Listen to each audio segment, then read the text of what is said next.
remember reading the manga for this series a few years back, and I was absolutely blown away at the intense dialogue and overwhelming personality of the characters. Back then, the scans of the manga were really gritty and black, and if I remember correctly, there was a stretch of chapters where the scans even included the creases of the physical pages. I was too attached to the story to care though. However, that was a while back, and my memory isn't always reliable. At the time, I was aware there was an anime, but I never decided to watch it until recently. Without spoiling the plot, which I will be doing in the video, Monster is essentially a story centralized around the creation and aftermath of the perfect human being, and how that person lives a life that they choose to live. It has deep themes of political storytelling, characterization, philosophy, and it does an incredible job at questioning morality for not only the characters of the series, but also viewers. There's so much to talk about with this show that I kind of didn't know what to base this video on at first, but after revising my notes, I figured out what I wanted to do. What Naoki Urasawa excels with in this particular story, in my opinion, are his characters. Our main protagonist, Tenma, is a Japanese neurosurgeon in a story that takes place in Germany and Czech Republic during the 20th century. He is shown to be neglected and used by his peers, and he continues to act with purity towards them and his patients, which is a trait that he keeps throughout the entirety of the series. This purity and reasoning to act in a just matter is what ignites this twisted and horrific story. He has to choose between saving a rich man with political power, whom the director of the hospital urges Tenma to save, or a boy who was shot in the head and needs immediate help. He chooses a boy, which causes his life to spiral out of control, not only because of who he chose, but specifically who that boy turned out to be. Our antagonist, Johan, is saved by Tenma. Now, Johan himself is a character who everyone knows about when it comes to Monster. He is an enigma of a character, and Urasawa continues to somehow make this character, who barely gets screen time, even more and more secretive as we get deeper into the story. This secretive identity is what makes the character so appealing, since every time he does appear, something integral to the story happens. I would love to summarize his backstory, but it is lengthy, and honestly the reveal of these specific memories in his past make the story so much more grounding and authentic, so I'll only bring some of them up for the future for analytical purposes. However, as just an introduction to his character, he's basically an orphan with a very traumatic past.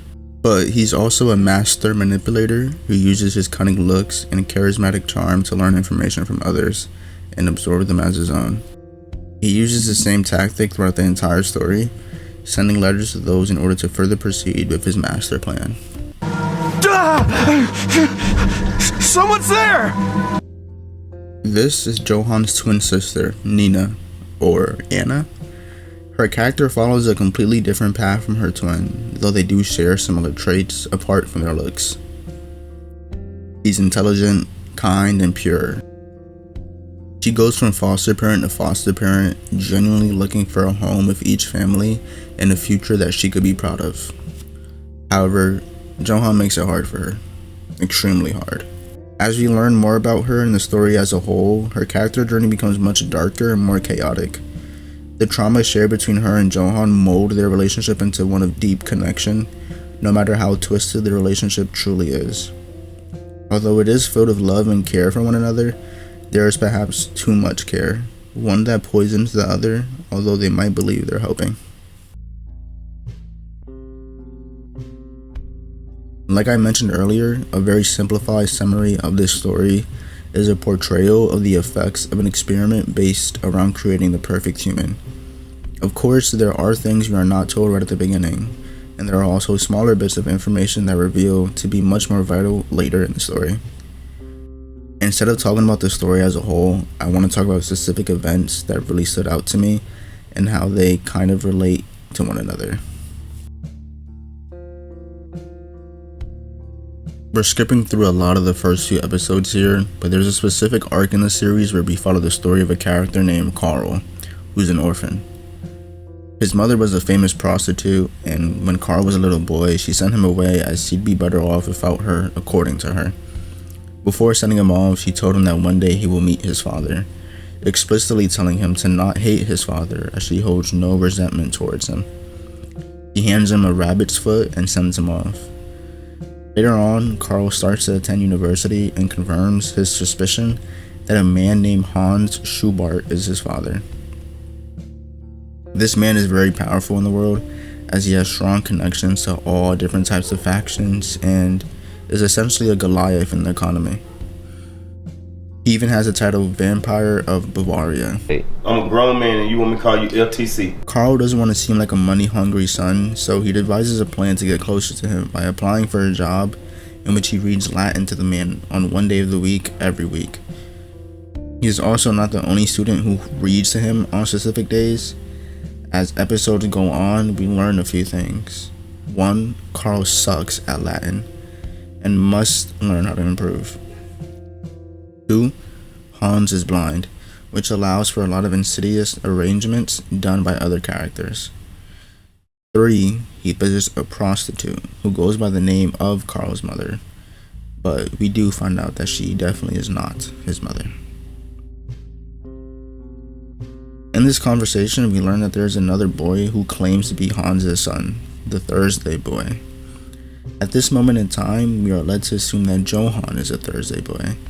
And I mean, it makes total sense, especially knowing how Johann tends to operate. Like I explained earlier, he learns everything he can about a person, poses as that person, and uses letters as a form of communication to peers of the person he is imitating, then will kill that person after they are no longer useful to him. It makes sense that it would be him, right?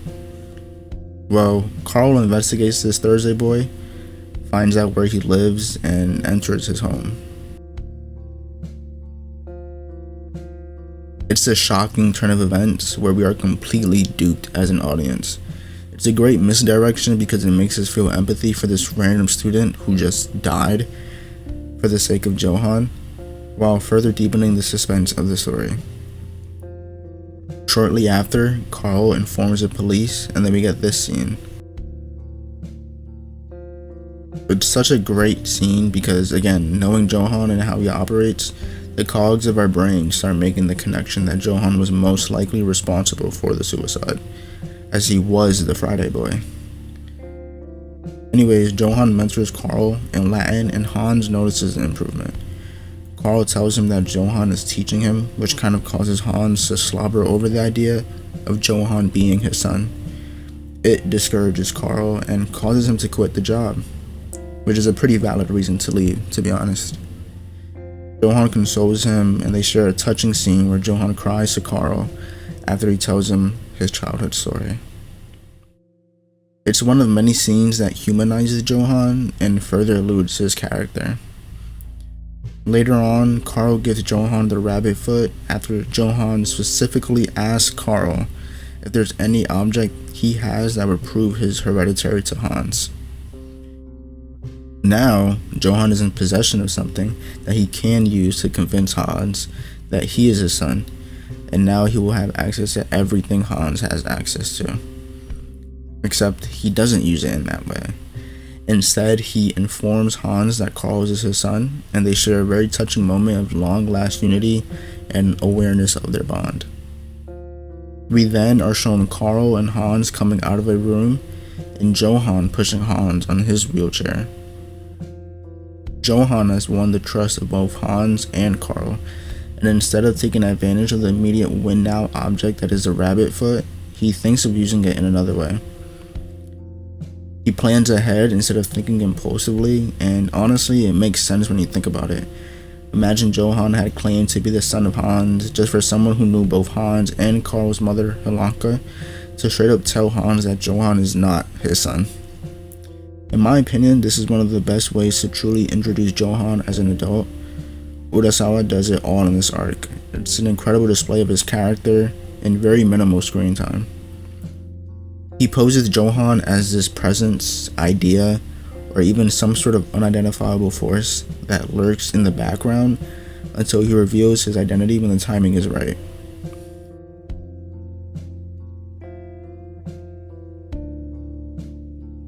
Kinderheim 511 is the crux of the trauma that some of our characters face.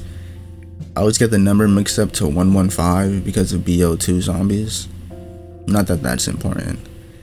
Anyways, remember how I said that the story originates from an experiment of finding the perfect human?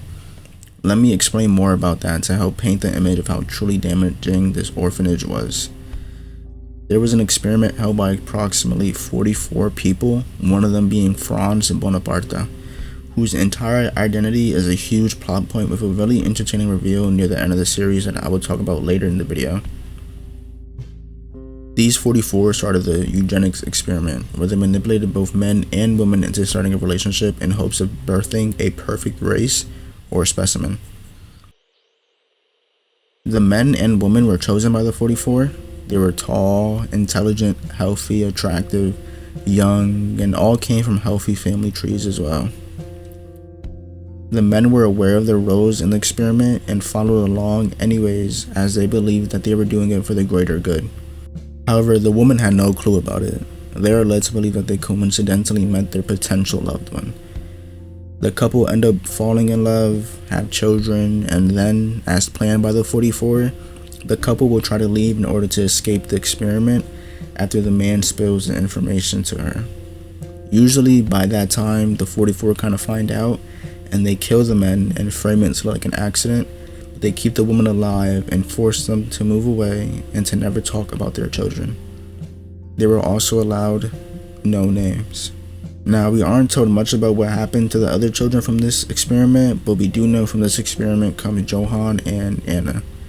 These two were split up when they were extremely young, where Johann was forced to go to Kinderheim 511 and Anna to another location. Unlike other orphanages, Kinderheim 511 was an orphanage where children of criminals, political activists, and spies were raised. Behind closed doors, the orphanage was a house of atrocities where very horrific and violent conflicts took place daily. These conflicts damaged these children, often making these children lose sight of who they were and causing these children to grow violent in nature. This orphanage was essentially an experiment to create soldiers. When you think of Johann and his influential persona, you can see how him being a part of this experiment was absolutely terrifying. There were a few characters in the series that originated from this orphanage, and each one had their own individual traumatic story from it. These stories tended to completely meld the lives of these children, and some of them having effects that stayed with them their entire lives. During Johann's stay, there were many facilitators in the orphanage who praised Johann. They complimented how easily it was for people to essentially obey his orders, and how masterful he was with his words and the way he used them in order to coerce other kids. He was able to spread fear in the orphanage by repeating stories to other children, and he used that fear to make the children turn on the instructors of the orphanage. Sequentially, these instructors then became indifferent towards the facilitators of the experiment. This scheme by Johann created a frenzy in the orphanage where everyone turned on each other. It became violent, dangerous, and deadly, to the point where everyone but the mastermind of it died. It is said that he watched over the murder, and thinking about it is honestly terrifying. A young boy smiling at the chaotic scene, watching over it as if he was an orchestrator of doom. Visualizing the idea reminds me of the Great Roman Fire and the alleged story of King Nero playing Illyri as the fire rages. As chaos ensues, Johann does not see it as entertainment, but more so a display of his power and what he is capable of. An experiment gone right. There are other characters who survive the orphanage, either surviving the fire or leaving prior in some way, shape, or form. One of them stands to be Wolfgang Greimer. He's a phenomenal supporting character, a gentle giant with a very insidious underlying identity. During his time at the orphanage, he was very addicted to watching a TV show called The Magnificent Steiner, which essentially created this entity in him where at every time he is cornered, he turns into the hero. Except it is a feat of rage. He blacks out and does not remember anything during his transformation. The only thing he feels is the vulnerability once he sees the dead bodies beaten to a pulp surrounding him. The orphanage greatly affected Greimer's ability to convey sadness, and it is something that eats him up alive until the very end. He felt no tears when his child died, and it made him question what he was. After transforming one last time to save a child, he is gravely injured. In his last breaths, he cries, but not tears of an impending doom. They are the tears that he held back when his child died. It's a very touching scene in which he opens up and articulates his vulnerability to the characters in the room. He has a great monologue that centers around the trauma he faced and how it affected him. There's one quote that sticks with me though. He says, "This is what sadness feels like. It feels a lot like happiness." It's such an interesting quote to me because sadness and happiness are on two ends of the spectrum. There's no comparison between these two emotions. But in Grimer's case, he has never felt sadness before. He's been numb to it his entire life, almost contorting the feeling of sadness into an intense anger that leaves him having to change in order to feel it. He never knew what sadness was, so when he felt the intensity of the emotion and how much it relieved him to finally let go, he viewed it as happiness. It's a fitting end to such a kind and gentle character. I honestly adore him. His sense of seeing others as equal and responding with kindness to all kinds of people made him one of my favorite characters in all of fiction. Even until the end, he speaks about the magnificent signer and relates the potential ending of the show to his demise. The demise of not an inanimate soldier, but a sensible human.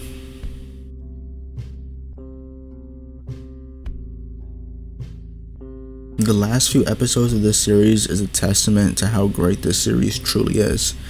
It is honestly perfect. There's not a single complaint from me on the last few episodes. Urasawa literally puts his balls on the table, and I'm seated. We enter this town called Ruhenheim, where it is implied that Franz Bonaparte is hiding. One of the reasons he is hiding is because Johann wants to kill him.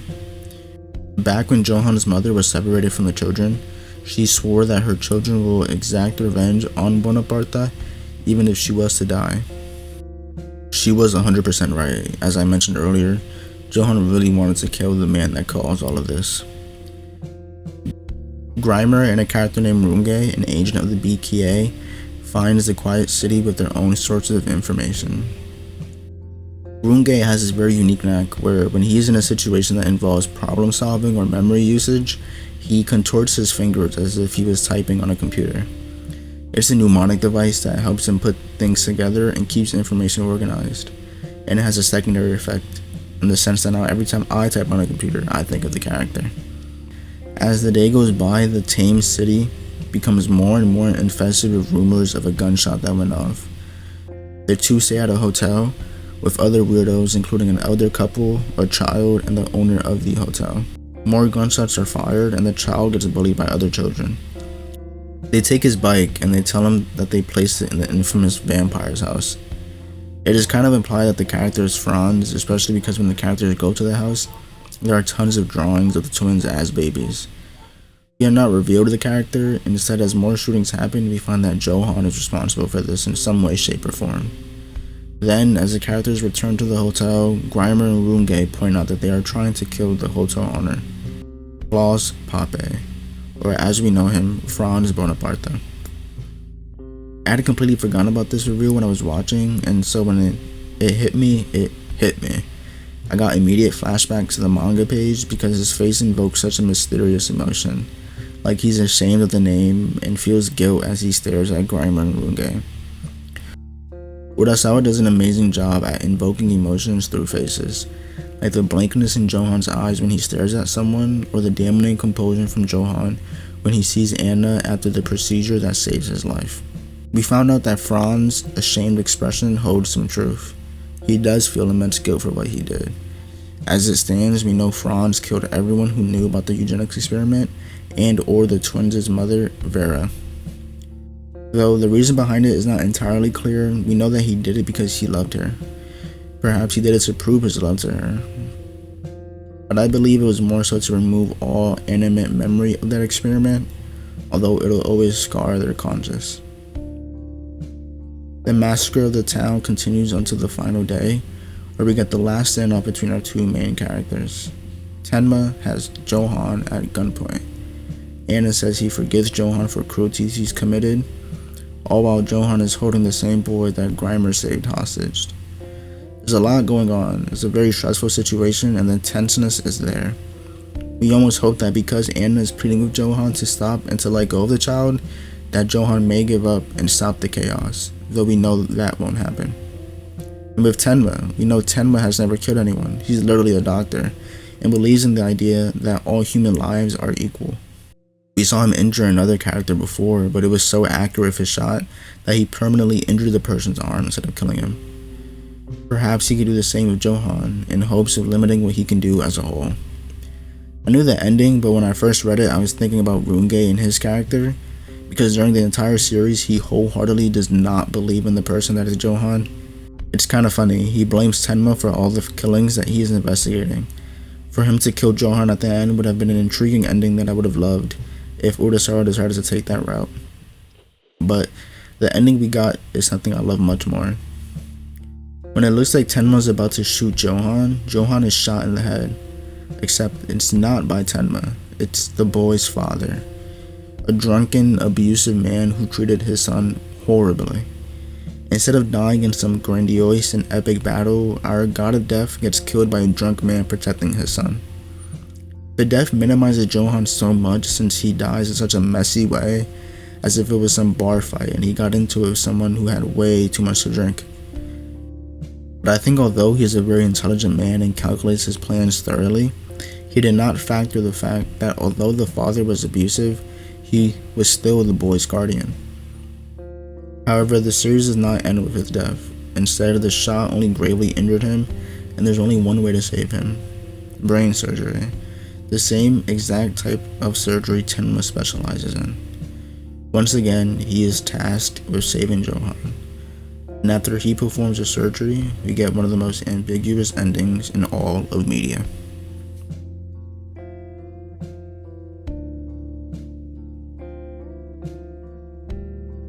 This series is filled with dialogue and actions that stir up many theories and different parallels that relate characters in ways where their bonds and connections show why they are important to the story and what type of ideas they represent to us viewers. Johan and Tenma are our biggest parallel, where Johan represents nihilism, saying that death is normal and questions the reasoning for living, while Tenma is a doctor who saves lives and treats all parties with kindness, even if they wronged him. Their clashing is a whole reason why Johan has this respect for Tenma, and it's shown by Johan wanting Tenma to see the result of the plan that Johan has. If we go back to when Johan was shot, there are parallels there too. We can imply that Franz played some type of fatherly figure in Johan's life, as Franz spent so much time with Johan in the orphanage, and Johan has extremely vivid memories of the books that Franz read to him. He was a fatherly figure that saw Johan as nothing more than an idea, someone who can evolve the world using fear. But on the other hand, we see Franz cares deeply for the boy being held hostage. Johan never saw that side of Franz, and perhaps it served as another reason as to why he grabbed the child, other than him wanting Tenma to shoot him. But then again, he gets shot by the real father of the boy anyways, a father whom we know constantly mistreats the boy. I think these scenes plays with one of the core ideas of what the series conveys, which is that everyone plays an effect in one's development in their childhood. When the boy is free, he implies that his father is a hero and did it to save him. This boy was bullied by other children and abused by his father, but he had someone like Franz to take care of him, and ultimately the father saving the boy from death is a vital sign that he cares for him. This is something that unfortunately Johan never had. If he didn't have people who would care for him, or people who would commit extremities for him, perhaps he would have been different. Or did he actually have someone commit an extremity for him? We find out that in a very unfortunate exchange, the mother had to give up one of the twins to Franz. At this time, they have already escaped and are living somewhere else, and also taking up different identities to prevent them from being caught. However, we see that it didn't work.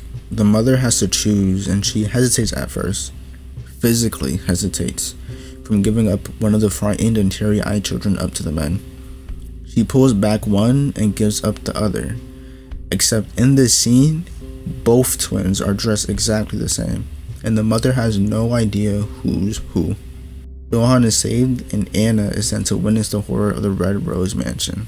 The exchange plagued Johan's mind, as he always questions whether or not she meant to save him, or did she mean to save Anna. As a viewer, there's literally nothing that we can use to figure out the answer.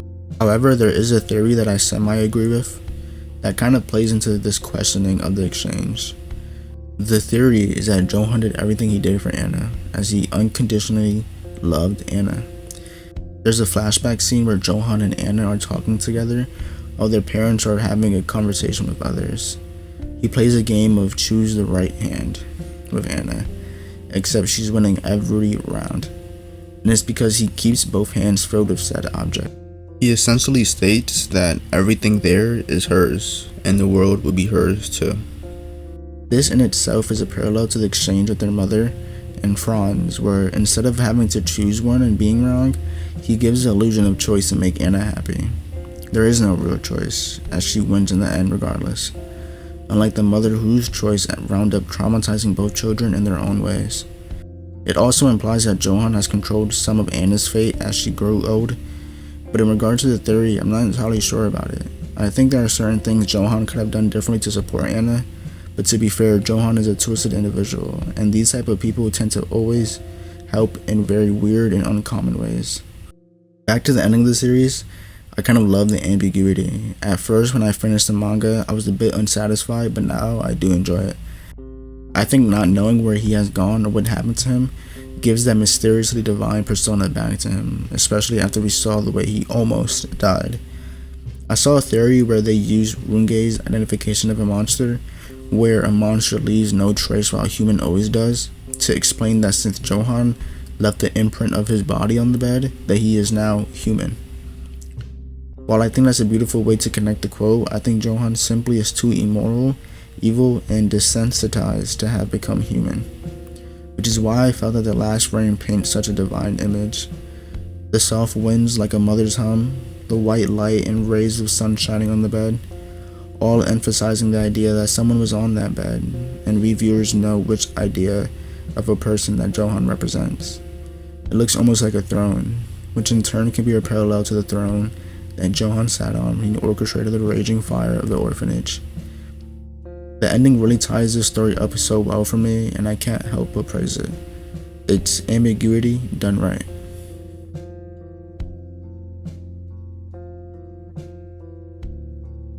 There's so many other storylines I could have mentioned, like Richard's, Martin's, Ava's, and the variety of storylines and richness in character depth is why I love Monster. There's insidious mystery, extreme suspense, loads of character development, and just sublime storytelling overall. The anime has some cool visual storytelling too, like these two frames.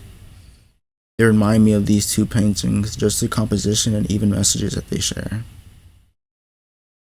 Anyways, I know this was a pretty long video, but I've worked really hard on it, and I hope you guys enjoy watching the video as much as I did working on it. And if you did, please like and subscribe to show that support. Thank you guys again, and I'll see you in the next one.